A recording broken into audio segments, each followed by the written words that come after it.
Magandang umaga mga kaibigan. Salamat sa Panginoon sapagkat tayo po'y nakita sa umagang ito. Ang petsa natin ay December 10, 2024. Isang mapagpala Luzon, Visayas, Mindanao, broadcasting mula rito sa Negros Occidental. Napakabuti ng Diyos sa atin. At pagbati sa lahat ng mga Katoliko nationwide, God bless. Mga kapatid, meron pong tatlong layunin ng Kainos. Ba't ba natin ito ginagawa ng regular? Una, upang samahan ka sa isang makabuluhang paglalakbay na kasama si Jesus at ang kanyang salita. Ikalawa, yung balanse buhay. Ibig sabihin yan, hindi puro trabaho, hindi puro business. Dapat may panahon tayo na tumahimik at mag-reflect tayo sa kabutihan ng Diyos sa ating mga buhay. Siyempre, radical commitment, pangatlo. Ibig sabihin yan, ngayong may relasyon ka sa ating Panginoong Yesus, dapat binibigyan mo ng pansin. Mahalaga sa iyo na unahin siya. Yun po yung sinasabi nating radical commitment. At siyempre, yung pagyakap mo, hindi lang sa Panginoon, kundi yung pagyakap mo doon sa turo ng simbahan. And we try to live it out. Yun po yung kailangan nating pag-ibayuhin pa sa mga panahon na ito, na maia-apply natin sa ating buhay, sa ating negosyo, pamilya, at ang anumang trabaho po ninyo. Sama-sama po nating itaas ang pangalan ni Jesus sa maghapong ito. At nagpapasalamat tayo sa opportunity dahil ang ating Panginoon Diyos ay napakabuti po sa atin. Habang inaantay natin si Sister Apple para samahan tayo sa ating panalangin, ay babati muna ako. Edward D. Mulliken Jr., maganda umaga po. God bless sa buong pamilya, kapatid. At saan man ho kayo naroon ay God bless. Salamat po sa inyong pakikinig. Binabati ko si Bishop Patricio Buson dito sa Diocese ng Bacolod, si Father Dominic de Ramas. Magandang umaga po sa inyo at yung mga kasamahan nyo po dyan nakaparian. At binabati ko yung aking parish priest dito sa San Juan Nepomuceno, si Reverend Father Luan Torrefranca. Ganon din si Father Robert. At sa lahat po ng mga leaders, mga layman, at magandang umaga po. Si Reverend Father Brendan Ray Gamal, ang spiritual advisor ng CFD Bacolod. Magandang umaga, Father.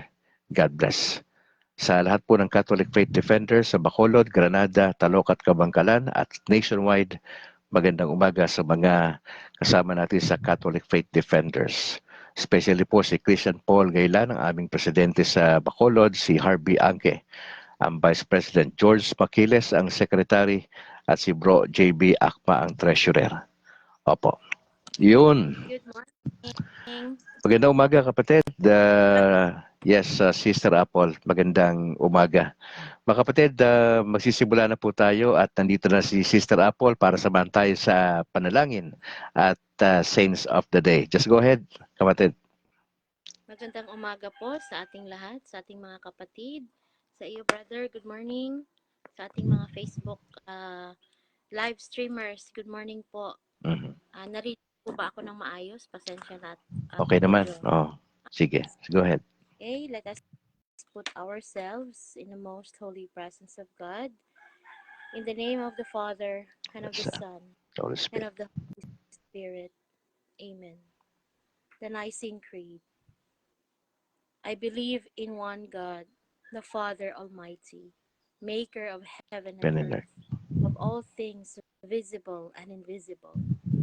I believe in one Lord Jesus Christ, the only begotten Son of God, born of the Father before all ages, God from God, light from light, true God from true God, begotten not made, consubstantial with the Father. Through him all things were made for men and for our salvation. He came down from heaven, and by the Holy Spirit was incarnate of the Virgin Mary, and became man. For our sake he was crucified by Pontius Pilate. He suffered death and was buried, and rose again on the third day in accordance with the Scriptures. He ascended into heaven, and is at the right hand of God the Father. He will come again in glory, judge the living and the dead, and his kingdom will have no end. I believe in the Holy Spirit, the Lord, the giver of life, who who proceeds proceeds from the the Father, Father and the Son, who with the Father and the the Son Son is is adored, adored glorified, and who glorified. has spoken through the prophets. Prophets I believe believe in in one one holy, holy, Catholic, Catholic, and and apostolic Apostolic church. Church. I I confess one confess baptism, forgiveness forgiveness of of sins, sins, and I and I look look forward forward to the to the resurrection resurrection, of the dead and the life life of the world. of the Amen. Amen. Let us now proceed to the saint of the day celebrated by the Roman Catholic Church. Today is December 10, Tuesday. We celebrate the Virgin of Loreto. The memorial of Our Lady of Loreto recalls the mystery of the Incarnation. Since the Middle Ages, the faithful have venerated the holy house of Loreto. According to the legend, this house in a town in Italy is the house which Mary was born in the Holy Land and lived in until she was married and went to live in a new home with Joseph. As such, this would have been the home where the angel Gabriel visited to ask Mary if she would be the Mother of God. Let us offer one Hail Mary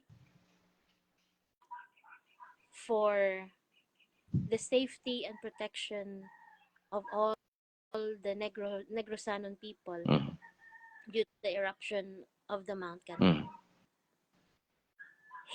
Hail Mary, full of grace, Grace, the the Lord Lord is is with with you. thee. Blessed art Blessed thou are you among among women, women. and Blessed is blessed the is the fruit fruit of your of womb, thy womb, Jesus. Jesus. Holy Mary, Holy Mary, Mother Mother of of God, God, pray for us pray for us sinners, sinners, now and now at the at hour our of our death. death. Amen. Amen. Mother Mary, pray for us. In the name of Father, the Father, and of the Son. Son, and of the Holy Spirit. Amen. Maraming salamat, Brother Calix. Gusto ko lang i-shout out ang ating mga kapatid na nanonood sa iyo, ang mga parishioners ng Immaculate Conception ng Bakyas, Mansilingan. Magandang umaga sa inyo. At sa lahat na rin ng mga nanonood na mga kapatid natin sa Order of the Augustinian Descalz, ganun na rin CFD Kainta, at sa lahat ng mga CFD na nanonood. Thank you, brother. God bless you. Baka meron kayong announcement sa parish ninyo, Apple. Just go ahead. Baka may announcement kayo. Sa announcement sa aming parish, mag-i-start po ang Aguinaldo Masses sa December 16. At day onwards, balik na po sa normal ang ating mga misa. Araw-araw, ang daily mass po ay 6 a.m. So, yun lamang po. Brother Calix, God bless you. Alright. Nagpapasalamat tayo kay kapatid na Apple, sila Arnie Ehusa Natal Balinas, aka Sister Apple. Maraming salamat kapatid. See you bukas ulit. Thank you. God bless. God bless.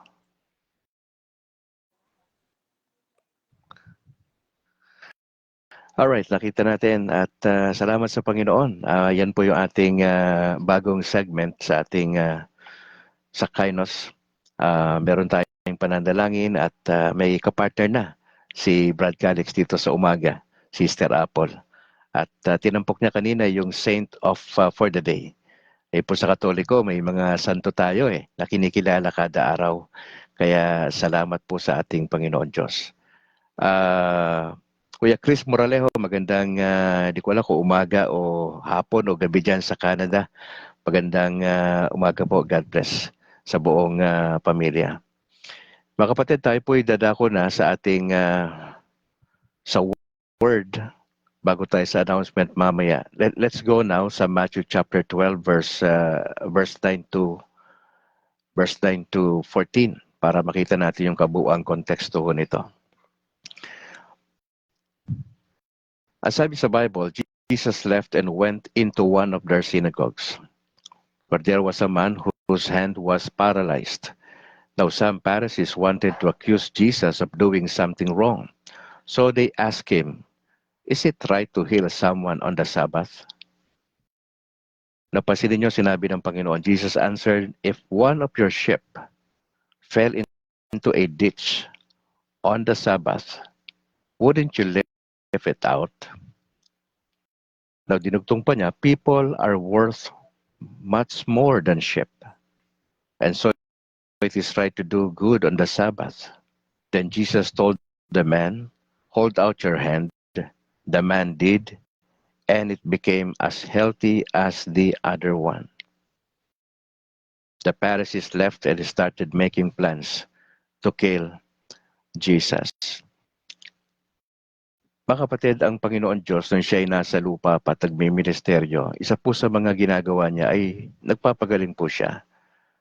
At medyo naasar sa kanya ang mga tao noon, especially mga taong simbahan. Sino-sino po ba yung taong simbahan? Mga Pariseo, mga Sadducees, mga Eskriba. Yun po yung mga taong simbahan na simula nang pumutok yung pangalan ng Panginoong Jesus, nakilala siya, nagte-trending siya. Ito mga taong simbahan na ito ay naging nainggit na sa Panginoon kasi nga yung atensyon ng tao na kay Jesus na noong mga panahon na yon.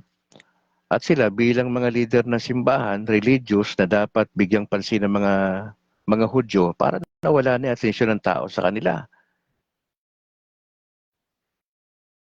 At itong matindi. Nung si Jesus ay lumabas sa eksena, di ba may batas, may sabat. Sabat kasi sa mga Hudyo napaka-importante niyan eh. Sa simpleng pagpapaliwanag ng sabat, wala kang gagawin, pahinga ka eh. Literally, wala kang gagawin. Hindi ka pwede magsaing, hindi ka pwede mag-igib. Lahat ng ginagawang normal ng tao sa isang araw, hindi pwedeng gawin pag sabat. Tingnan mo, naging legalistic yung mga taong simbahan dyan sa sabat eh. Ito matindi. Sabat, bawal gumalaw, bawal magtrabaho. Pero magtataka ka, bakit si Jesus, hindi niya sinunod yung sabat? Hindi niya sinunod yung sabat. Binangga ni Jesus yung sistema ng sabat sa panahon niya. Kaya mapapansin nyo rito sa kwento, nagpunta po siya ng sinagoga. Ang sinagoga, dito nagtitipo ng mga kalalakihan simula 13 anyos pataas. Dito pinag-uusapan yung Old Testament. May pag-aaral ng Torah, dyan po sa sinagoga. Meron pong lalaki doon na paralyzed. Nagbanggaan naman sila ng Pariseo, saka si Jesus. Sabi ni Jesus, sabi ng Pariseo, "Is it right to heal someone on the Sabbath?" Kasi para sa mga Pariseo, mas mahalaga po sa kanila yung pagiging legalistic nila doon sa pagsunod sa sistema doon sa Sabbath. Of course, sa ngayon, issue po yan eh. May mga Sabadista po tayo mga kaibigan. Opo. Para sa kanila, ang pagsamba ay Sabado. Sa ating Kristiyano, Sunday po ay ang Sabat natin. Now, meron ditong parable na binanggit si Jesus. Hindi niya sinagot ng diretso yung tanong ng Pariseo. Ang tanong ng Pariseo, is it right to heal someone on the Sabbath? Tinatanong nila si Jesus, tama ba na magpagaling ng isang tao kapag Sabbath? Eto, nagsabi ng Panginoon dito. Ang sabi niya, if one of your sheep fell into a ditch on the Sabbath, hindi mo ba yung tatanggalin doon, nalaglag yung yung hayop?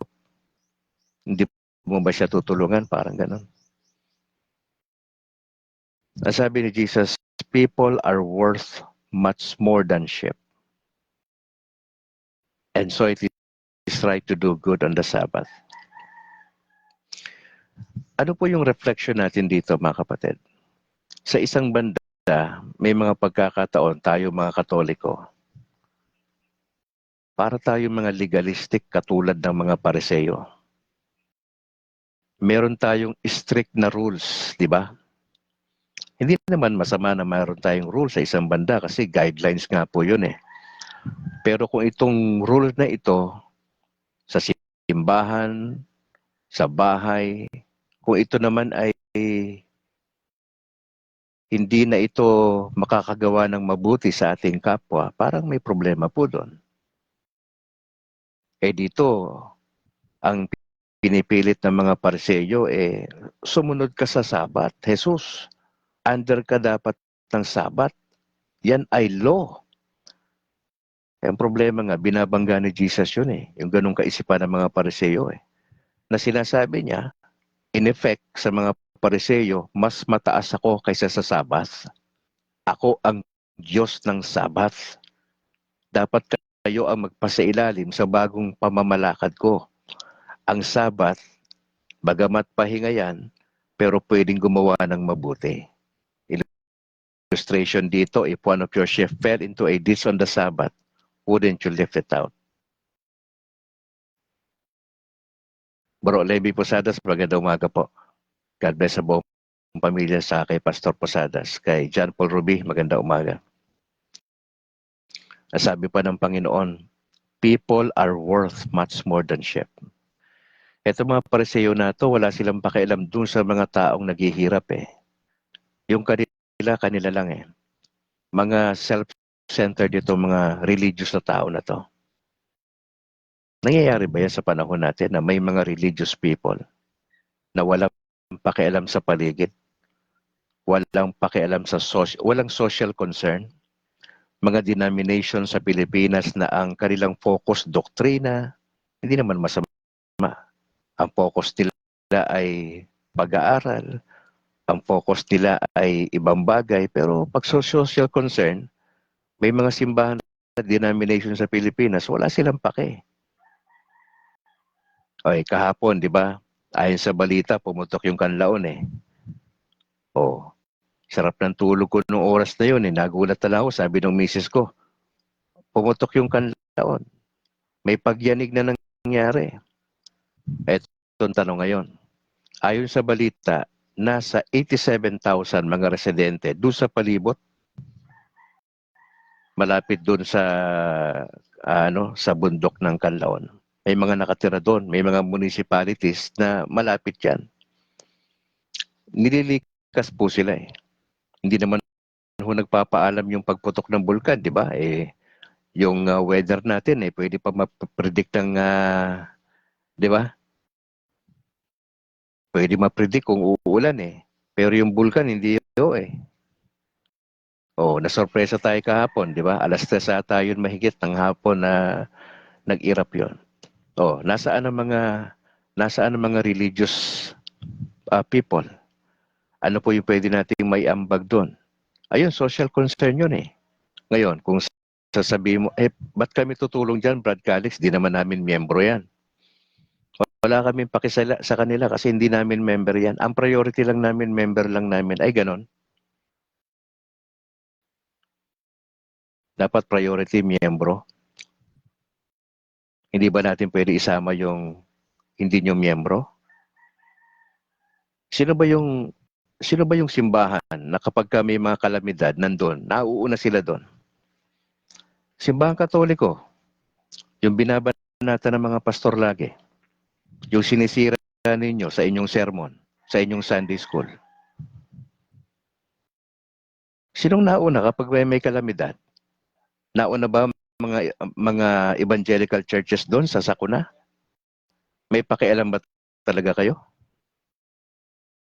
Hindi, Brad, kasi hindi namin member kasi yan eh. Tsaka pangalawa, wala kaming budget. Kailangan namin mag-meeting pa ng matinding meeting bago i-release yung pondo. Ay, ganon. Aanhin pa ang damo kung patay na yung kabayo. Ganon. Meeting muna kayo ng matagal. Kasi wala kayong quorum, wala kayong mangyayari. Walang quorum eh. mga kapatid, dito sa kwento ni Jesus, binabanatan niya ang pariseo dito. Pakasarili ka sa mga pariseo na to. Oh, simple lang illustration ni Jesus. Yung hayop ninyo, may nangyari doon. Hindi nyo ba iano yun? Nalaglag yan, nahulog ko saan yan? Di mo ba dadamputin yan? Di mo ba iaangat? Sabi ng Lord, ang tao ay mas mahalaga kaysa sa hayop. Mabigat yan, yung sinasabi ni Jesus, kung kayo po yun nandun, kung kayo po ay pariseo nandun, nakikinig sa Kanya, insulto po sa inyo yun, di ba? Eh mga pariseo, aral na tao yan eh. Mga may edad na yan sila, aral sila sa kautusan. Pero ang problema, nag-focus sila sa kanilang sa law, nag-focus sila doon sa pagiging legalistic po nila, at nakalimutan po nila yung pagiging human. Huwag naman sana, no, na mangyari po sa atin yan, sa mga Katoliko, sa mga kaparian, sa mga pastor, di ba? Na nakasentro na lang po tayo dyan sa sarili natin, wala tayong ayaw nating tumulong o mag-reach out sa iba, di ba? Ay sabi natin, Sunday kasi, may nakita ka na, di ba, usong-usong ngayon, pag nagmumotor, nadidisgrasya eh. Halos araw-araw may nadidisgrasya sa motor. Apo. Nakita mo, anong gagawin mo ron? Ikaw ay nakakita. Tumilapon yung babae, yung anak. Head-on collision. Anong gagawin natin? Una, pwede natin sabihin, teka muna, may misa ngayon may worship service. Bahala na iba dyan. Pwede, di ba? Pwede yung gawin yon. Pangalawa, pwede kang huminto. Pwedeng hindi ka muna magsimba o mati ng misa. Pwede mong tulungan yon. Pero kapag ganyang sa kalsada ho kasi, ang protocol dyan, hindi ho ginagalaw yan eh. Opo, hindi ho ginagalaw yan. Kung nandyan na yan dyan, talagang kailangan lang yan itaas yung ulo at hindi gagalawin yung katawan kasi nga po baka na-fracture na baka madali pa, di ba? Kaya ho ang the best dyan, tawagan ng malapit na ospital o ambulansya at hayaan po silang dumating. Yun po kasi yung protocol sabi ng iba, ba't hindi inaasik? Yun po talaga ang protocol. Kaya ho, ang atin lang doon, kung kalooban ng Diyos magbubuhay pa, mabubuhay yon. Pero pag hindi na ho, wala tayong magagawa dyan. Hindi natin pwedeng pakialaman kasi yan Oho, kaya hindi tayo yung tamang tao dyan. Pero yung concern, ikaw nandun ka,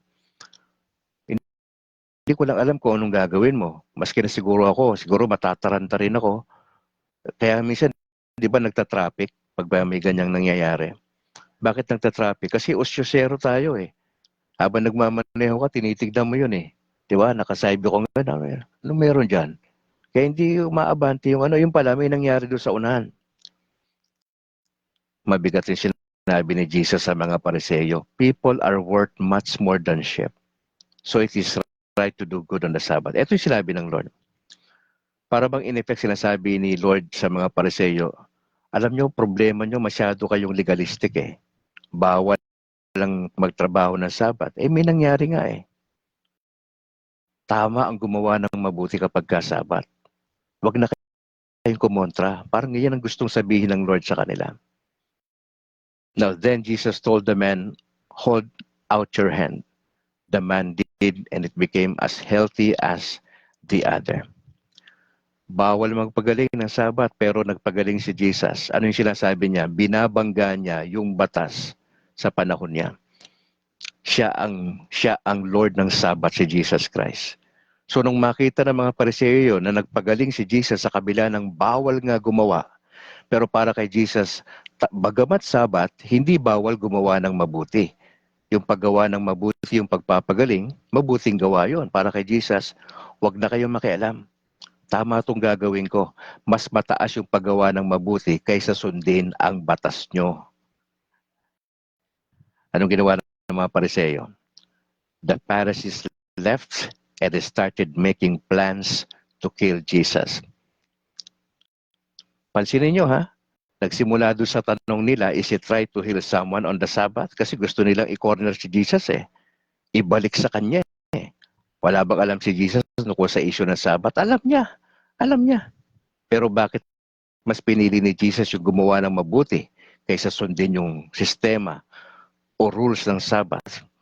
At ang matindi rito, verse 14, ang naging reaksyon ng mga Pariseyo. The Pharisees left, umalis po sila sa eksena na yon, and started making plans to kill Jesus. Ano yung nagbunsod sa mga Pariseyo para pagplanuhang patayin si Jesus? Kasi hindi na sila sikat. Ang mga Pariseo dapat sila yung kapita-pitagan sa panahon nila. Sila yung pinapalakpakan. Sila yung nire-respeto pero nawala yun sa kanila dahil pumunta sa eksena si Jesus. Mantakin mo, Pariseo ka. Ikaw yung tagapagpatupad ng Sabbath law. Tapos merong isang Jesus na kinokontra yung Sabbath. Hindi pwede magtrabaho sa Sabbath pero si Jesus, ang lakas ng loob na gumawa ng himala, pagpapagaling, nakikita ng mga Pariseo, ng mga taong simbahan. At ang masama rito, they started making plans to kill Jesus. Ano po yung reflection natin, mga kapatid? Huwag tayong tumulad sa mga taong simbahan, mga Pariseo, na nakasentro sa sarili nila. May mga set of rules, pero wala silang pakialam sa kabutihan ng iba. Maganda ho ang rules. Sa bahay ako, may rules ako sa bahay. Sa school, di ba, may rules yan. Sa trabaho, di ba, may mga rules yan, di ba? Okay din naman yon. Pero kung rules na yan ay hindi na yan sa kapakanan ng tao, medyo mag-iisip ka rin, di ba? Pero dito, iba ang setup dito eh. Dito sa Matthew chapter 12.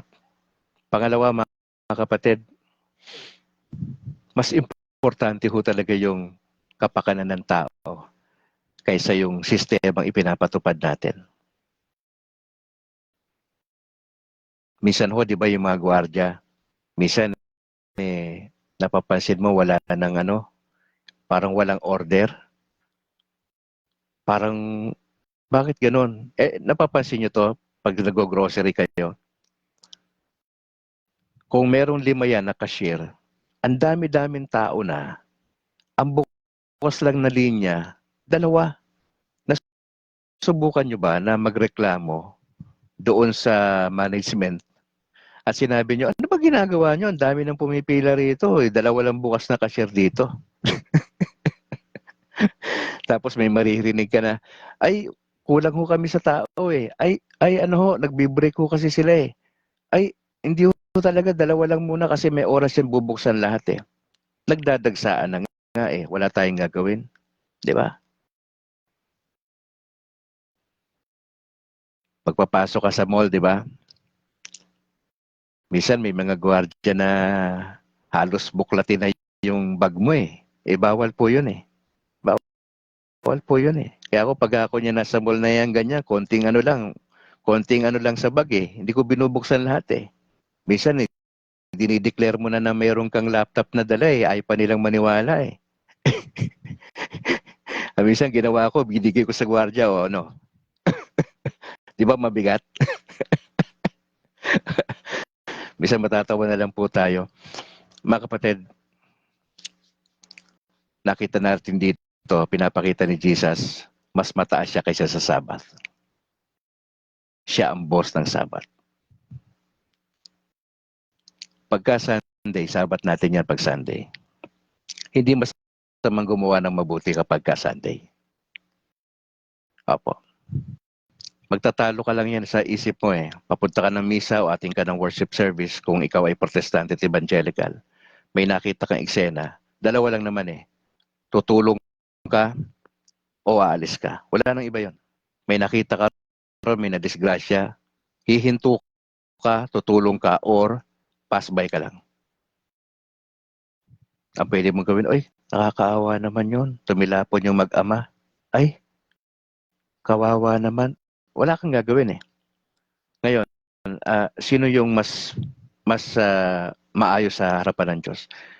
Yung huminto ang sasakyan, nakita niya, at tinulungan niya maski papano, o tayo po na nakakotse po tayo, tinignan lang natin, ay, grabe pa rin tama nun ah. Kaya lang, malilate ako eh. Ano na eh, alanganin na to, may misa kami. Lord, tulungan niyo po sila. Pwedeng ganun, di ba? Ngayon, nasa sa atin na po yun. Ang point lang naman ni Jesus, hindi masamang gumawa ng mabuti kapag Sabat. Yun lang naman po. Ang Sabat natin Sunday. Hindi masamang gumawa ng mabuti kapag Sabat. Mga kapatid, ang aking hamon sa mga fellow Catholics, simple lang. Para ho ang mga kapitbahay natin ay maniwala sa atin, ipakita natin na genuine tayong Katoliko. Opo. Yung mga bisyo, i-set aside na natin yan. Yan ang pula sa atin eh. Walang nagbabago sa buhay natin. Importante dumadalo sa misa. Gumagawa ng mabuti. Importante yumakap ka sa turo ng simbahan. Pero isabay mo yung buhay na maayos. Isabay mo yung buhay na maayos. Kabornok, magandang umaga. Babaeng Katoliko, sa akin may bahay, ganun din. Rod Nicolas, magandang umaga bro sa buong pamilya. Isabay natin yung maayos na buhay. Ipakita natin. Yan ang pula ng mga born again sa mga Katoliko eh. Lasinggero, laban ng kasino, etc. Mga politician ng mga Katoliko na nagnanakaw sa gobyerno, nabubuhay sa hindi maganda. Yun po yung akusasyon eh. And I think somehow that's true. Yan ang gagawin natin. Ayusin na po natin. Ilang linggo na lang ho ay 2025 na. At sana magkaroon tayo ng personal reflection sa Panginoon na aayusin natin ang buhay natin sa biyaya ng Diyos, na magsisink in sa atin yung mga homily na napapakinggan natin kada Sunday. Nadidibdibin talaga natin, magkakaroon tayo ng examination ng ating konsyensya, na patuloy tayong lalapit sa confession sa pare para sabihin natin yung ating mga kasalanan. Kasi ang mga pare ang representative sa lupa. Opo.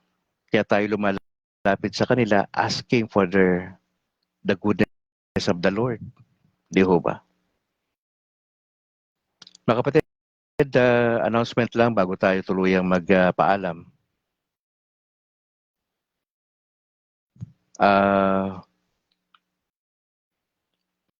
Makinig po kayo sa DYAF. Ito po yung ating station dito sa Bacolod. Kahapon po ay galing po ako doon at nabigyan po tayo ng opportunity na na-interview tayo sa DYAF sa ating spiritual journey conversion. Ang acting station manager ay si Father Dominic Diramas. Makinig po kayo kung meron kayong opportunity sa DYAF 1143. Pwede kayo bumisita ron, mag-drop by kayo. Katabi lang naman ho yan ng bahay ni Bishop to. Simbahan, bahay ni Bishop, ito lang sa may gilid lang. Nasa compound mismo yung station natin, DYAF. Pwede kayo tumawag sa 475-0428 sa inyong mga concern at sa kanilang cellphone na 0906-453-1921 para sa ilang mga concern. Alas 6 ng umaga ho tayo nagsisimula at may daily mass yan, Monday to Friday. At alas 6 din ho natatapos, mahigit. At tinatapos po yan sa pamagitan ng Angelus at Rosary, yung ating broadcast. Saturday, may broadcast din ho tayo at ganoon din ang Sunday. Halos dire-diretso po, mga kapatid. Parang 6 to 6 yung ating broadcast. Alright, DYAF, makinig po kayo sa ating station. Gusto ko lang din i-plug, mga kapatid, yung ilang mga rito. Sa mga seryosong Katoliko na nagnanais lumalim sa doktrina, ay maging bahagi po kayo ng Catholic Faith Defenders. No? Si Brad Calix ay kasama tayo sa Catholic Faith Defenders dito sa Bacolod. Ang objective ng grupo ay malaman ang turo ng simbahan at alamin kung paano depensahan ito laban sa mga protestante, evangelical at sa mga kulto. Importante alam mo kasi kung Katoliko ka na hindi ka maalam sa turo ng simbahan, masasama ka sa ibang denomination. Ganun kasimple yun. Kaya kami ay nagdadasal at kami ay nagtitrain. Si Kabordok nandito, isa sa mga mahuhusay na tagapagturo yan ng doktrina ng simbahang Katoliko. Kabordok, maraming salamat. Makinig din kayo kay Reverend Father Darwin Gitgano ng Punto por Punto. Ganon din sa Catholic Crusader ni Paul San Pablo Alima. Si Bro Wendell Talibong, maaari nyo siyang makita sa YouTube. At syempre, lalong-lalo na ang Factbusters PH ni Kabordok. Punta kayo sa YouTube, i-type nyo ang Factbusters, F-A-C-T, Factbusters PH sa YouTube at nandiyan ng napakaraming mga videos.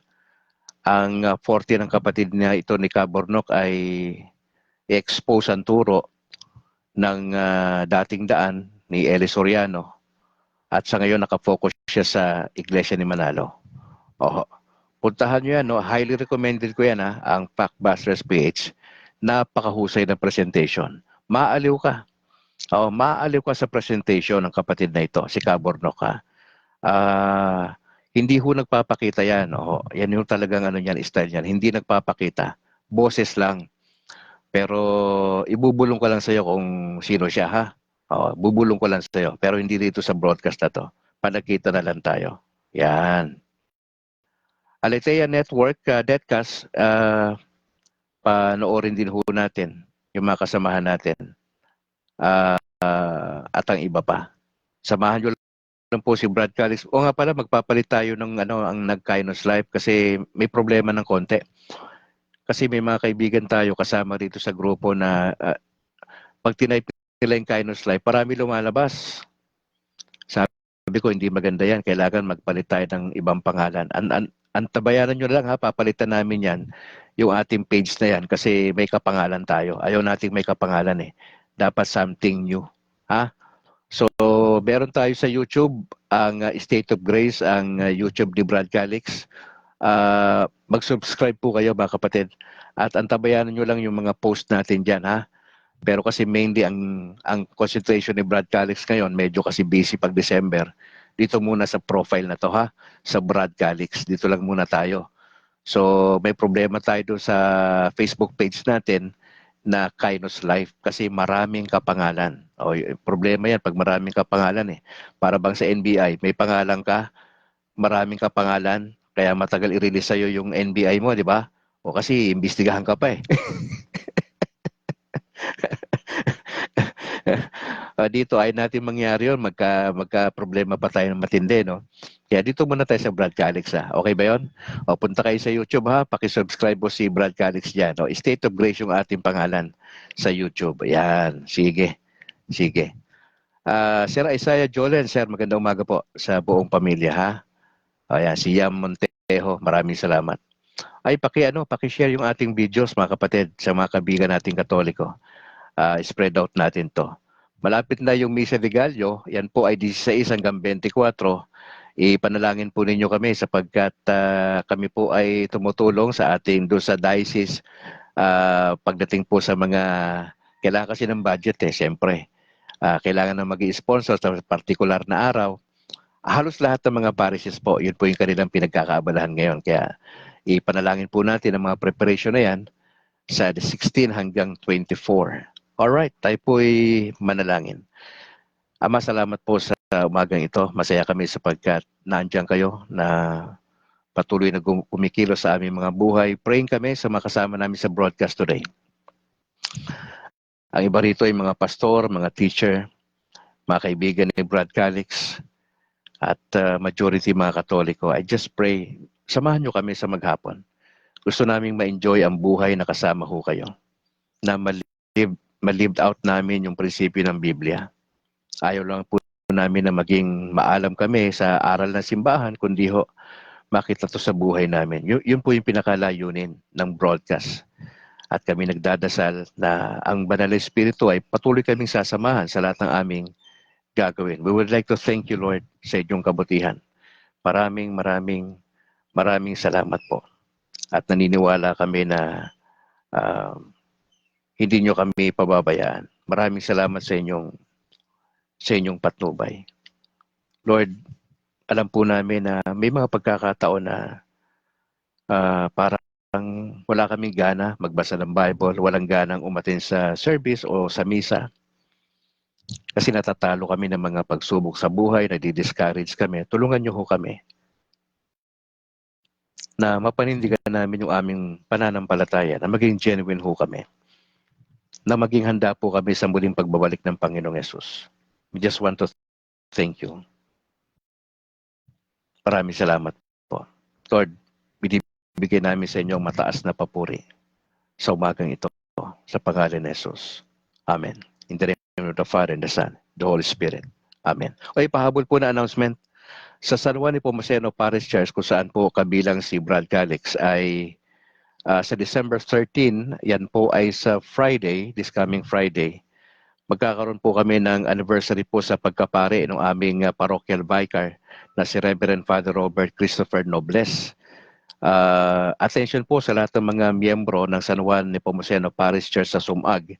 Magkakaroon tayo ng Thanksgiving Mass alas 5:30 ng hapon.